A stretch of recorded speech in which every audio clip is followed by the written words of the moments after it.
Hi దోస్తులు అందరు ఎట్లున్నారు? మంచిగా ఉన్నారా? మేమైతే మంచిగా ఉన్నాం. ఈరోజు మృగశిర కార్తీ కదా, అట్లని చెప్పి మా ఆయన మార్కెట్కి పోయి చేపలు తీసుకొచ్చిండు. ఇక నా స్టైల్లో చేపల కూర ఎట్లుంటుందో జర చూడురి.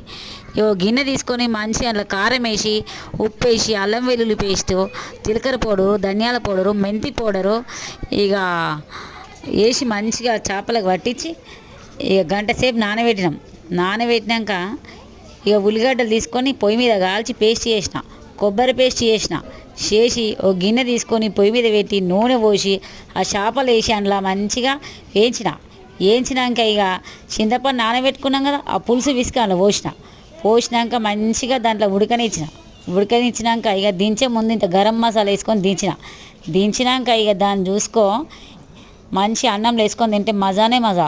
ఇవాళ చేపల కూర ఇవాళ వండి రేపు తింటే ఇంకా మజా మస్తు ఉంటుంది దోస్తులు. కావాలంటే ఒకసారి చూడండి.